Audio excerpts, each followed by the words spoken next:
Assalamualaikum warahmatullahi wabarakatuh.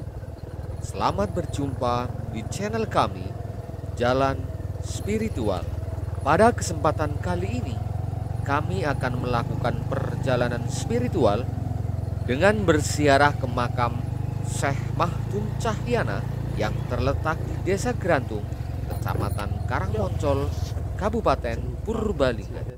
Untuk menuju makam Syekh Mahdum Cahyana dari Jalan Raya Karangmoncol, setelah melewati Masjid Agung Syekh Wali Perkasa, terdapat pertigaan menuju ke kanan ke arah timur sejauh sekitar 750 meter.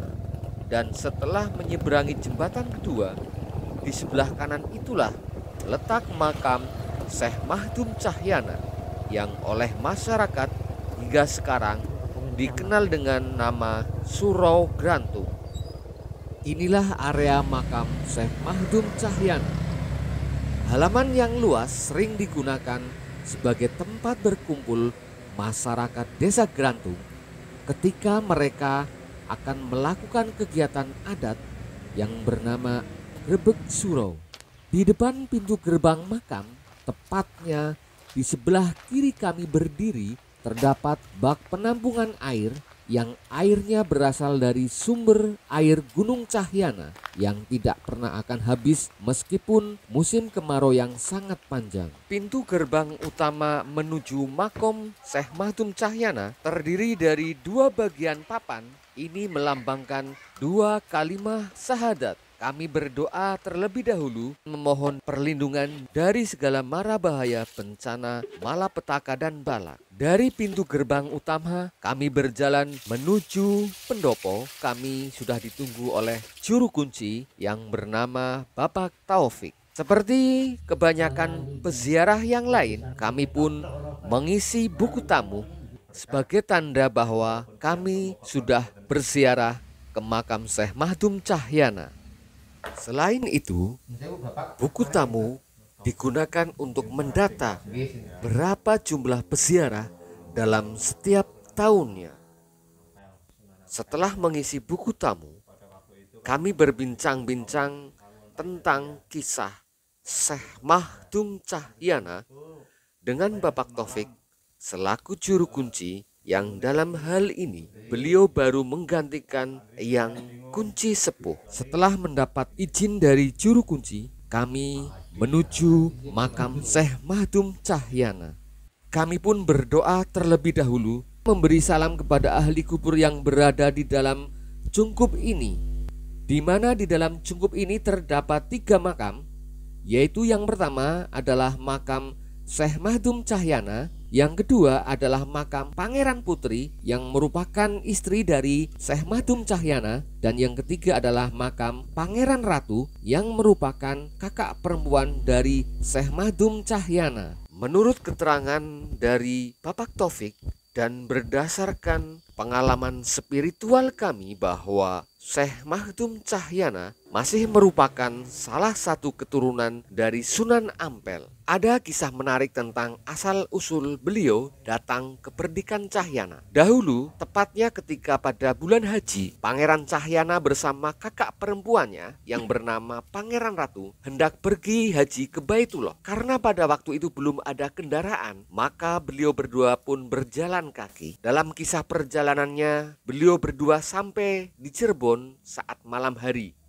sehingga tidak ada pilihan lain kecuali harus bermalam di Cirebon. Beliau berdua sampai di sebuah kerajaan daerah Cirebon. Sang Raja Cirebon mengetahui bahwa ada tamu yang singgah di kerajaannya dan tamu tersebut adalah keturunan dari Sunan Ampel. Maka sang raja pun langsung menerima kedatangan beliau berdua dengan baik dan disambut dengan suguhan makanan dan minuman yang melimpah ruah. Dalam perjamuan makan malam, Raja Cirebon berbincang-bincang dan menanyakan kepada Pangeran Cahyana serta Pangeran Ratu tentang tujuan beliau berdua. Dalam perbincangan mereka, sang raja melihat kecantikan Pangeran Ratu Sehingga pada waktu itu sang raja langsung jatuh hati. Sang raja langsung mengungkapkan perasaannya dan keinginannya untuk mempersunting Pangeran Ratu sebagai istrinya. Mengetahui bahwa sang raja belum beragama Islam, maka Pangeran Ratu pun tidak menyukai sang raja. Namun karena takut sang raja akan marah, maka Pangeran Ratu mengajukan satu persyaratan bahwa jika sang raja bersedia masuk Islam, maka Pangeran Ratu pun bersedia untuk dipersunting menjadi istrinya. Mendengar jawaban dari Pangeran Ratu, sang raja pun menyanggupi dan beliau sangat bahagia. Kebahagiaan sang raja pun dirayakan oleh keluarga kerajaan dengan mabuk-mabukan. Melihat kejadian itu, membuat Pangeran Cahyana dan Pangeran Ratu tidak suka dan berusaha mencari jalan keluar untuk meninggalkan istana. Malam semakin larut, keluarga kerajaan dan para punggawanya terlena dalam mabuknya minuman keras hingga mereka tertidur. Di saat itulah Pangeran Cahyana dan Pangeran Ratu diam-diam melarikan diri meninggalkan istana Cirebon. Pelarian beliau berdua ternyata diketahui oleh pihak kerajaan sehingga raja mengerahkan seluruh pasukan untuk mengejar Pangeran Cahyana dan Pangeran Ratu. Mengetahui pasukan kerajaan mengejar beliau berdua, maka Pangeran Cahyana dan Pangeran Putri berlari sekejang-kencangnya tanpa tahu arah yang dituju. Beliau berdua menembus hutan, menuruni bukit dan menyeberangi sungai hingga terdampar di perdikan Cahyana. Tubuh Pangeran Cahyana dan kakak perempuannya, Pangeran Ratu pun babak belur akibat terbentur pohon dan tergores semak belukar. Keberadaan beliau berdua di perdikan Cahyana ternyata diketahui oleh Syekh Mahdum Wali Perkasa. Beliau berdua pun diobati. Namun, karena luka Pangeran Cahyana sangat parah, menyebabkan Pangeran Cahyana menderita penyakit gudik. Pangeran Cahyana dan kakaknya kemudian nyantri kepada Syekh Mahdum Wali Perkasa. Dalam perjalanannya menjadi santri Syekh Mahdum Wali Perkasa, Pangeran Cahyana masih menderita gudik, sehingga sejak itulah muncul istilah santri gudik. Pangeran Mahdum Cahyana adalah seorang yang sangat cerdas dan patuh terhadap perintah gurunya, sehingga beliau lebih cepat menyerap ilmu-ilmu yang diajarkan oleh Syekh Mahdum Wali Perkasa. Ada kisah menarik pada diri Pangeran Cahyana selama beliau nyantri kepada Syekh Mahdum Wali Perkasa. Kisah ini terjadi pada saat Syekh Mahdum Wali Perkasa menyuruh para santrinya untuk tidur lebih awal karena besok akan ada kegiatan yang sangat melelahkan. Ketika para santri sudah tertidur pulas, Syekh Mahdum Wali Perkasa memeriksa para santri satu persatu. Barangkali ada santri yang belum tidur. Saat Syekh Mahdum Wali Perkasa memeriksa santrinya, beliau dikejutkan oleh salah satu santri yang tubuhnya mengeluarkan cahaya yang sangat terang. Syekh Mahdum Wali Perkasa kemudian mengikat ujung sarung membentuk bundelan yang dalam istilah Jawanya adalah sarunge dibundeli. Pada pagi harinya, Syekh Mahdum Wali Perkasa memanggil seluruh santrinya untuk berkumpul. Beliau menanyakan siapa yang sarungnya dibundeli. Seluruh santri tidak ada yang berani menjawab. Setelah agak lama tidak ada satu santri pun yang berani menjawab.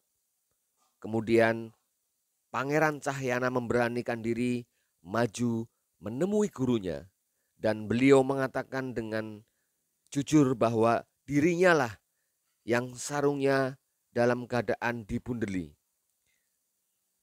Pangeran Cahyana pun bingung dan menanyakan kepada gurunya. Tetapi Syekh Mahdum Wali Perkasa menjawab dengan kalimat tidak apa-apa. Syekh Mahdum Wali Perkasa hanya mengatakan bahwa hanya ingin mengetahuinya saja.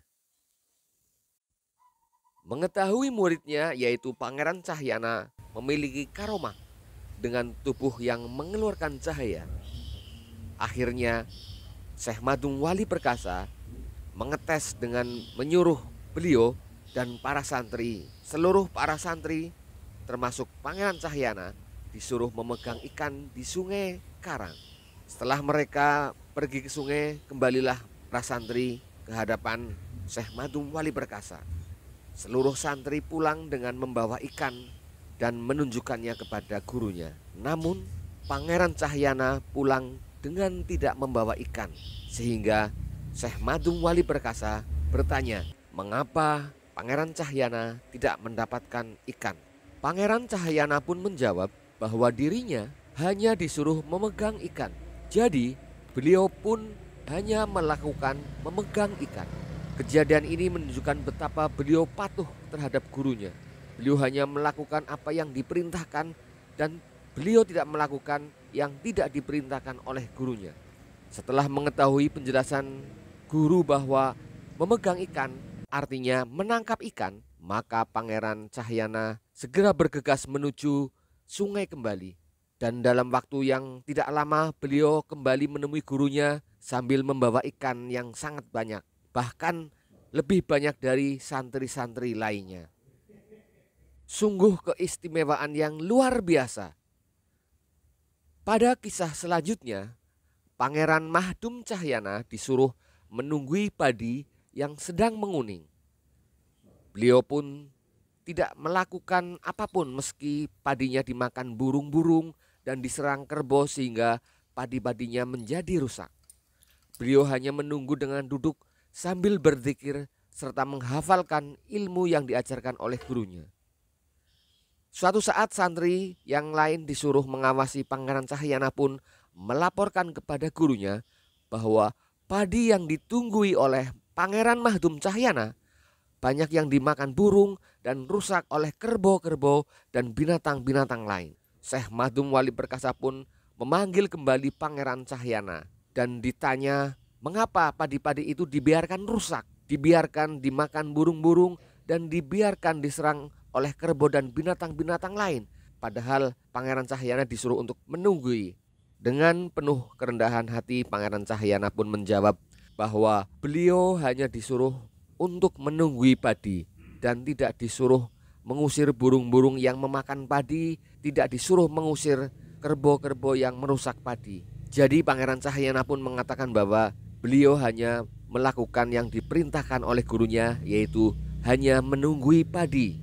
Syekh Madum Wali Perkasa pun paham terhadap jawaban muridnya, kemudian menjelaskan kepada Pangeran Cahyana tentang arti menunggui padi. Setelah paham perintah gurunya, Pangeran Cahyana pun kembali ke sawah dan dengan karomah yang dimiliki beliau, padi-padi itu pun kembali seperti semula. Bahkan pada saat panen hasilnya melimpah ruah lebih banyak dan berbeda jauh dari panen padi-padi sebelumnya. Sungguh sebuah kepatuhan terhadap guru yang luar biasa dan karomah bertani yang sangat istimewa. Dengan mengetahui beberapa karomah yang dimiliki oleh Pangeran Cahyana, maka dalam perjalanan kisah selanjutnya, Pangeran Cahyana diambil menantu oleh gurunya, yaitu Pangeran Cahyana dinikahkan dengan Pangeran Estri, putri dari Syekh Madum Wali Perkasa. Setelah menikah dengan Pangeran Estri, Pangeran Mahdum Cahyana boyong ke sebelah timur Sungai Karang bersama Pangeran Putri dan mendirikan pondok pesantren guna melanjutkan perjuangan gurunya sekaligus mertuanya yang bernama Syekh Madum Wali Perkasa untuk menyebarkan agama Islam dan mengamalkan ilmu-ilmu agama dan ilmu-ilmu lain yang diajarkan oleh gurunya dengan mendidik para santri-santri hingga akhir hayatnya. Menurut Bapak Taufik selaku juru kunci, bangunan yang ada di makam Syekh Madum Cahyana dilambangkan sebagai rukun Islam. Yang pertama, pintu yang terdiri dari 2 papan melambangkan rukun Islam yang pertama, yaitu syahadat. Yang kedua, musola itu dilambangkan sebagai rukun Islam yang kedua, yaitu sholat. Kemudian ketiga adalah lumbung padi yang melambangkan rukun Islam yang ketiga, yaitu zakat. Kemudian pendopo yang sering digunakan untuk tirakat melambangkan rukun Islam yang keempat, yaitu puasa. Dan yang terakhir adalah bangunan makam yang digunakan untuk ziarah melambangkan rukun Islam yang kelima, yaitu haji. Sehingga banyak orang yang berziarah setelah selesai, kebanyakan mereka mengelilingi bangunan cungkup atau bangunan makam yang dimulai dari arah kanan mengelilingi sampai 1 atau 3 kali. Demikian perjalanan spiritual kami berziarah ke makam Syekh Mahdum Cahyana. Kami mohon maaf apabila apa yang kami kisahkan masih terdapat kekeliruan. Tetapi sungguh kami tidak ada tujuan untuk melencengkan sejarah. Kami hanya bertujuan untuk nguri-uri sejarah wali Allah yang khususnya pada kesempatan ini adalah Waliullah Syekh Mahdum Cahyana. Sekian, terima kasih, semoga bermanfaat. Assalamualaikum warahmatullahi wabarakatuh.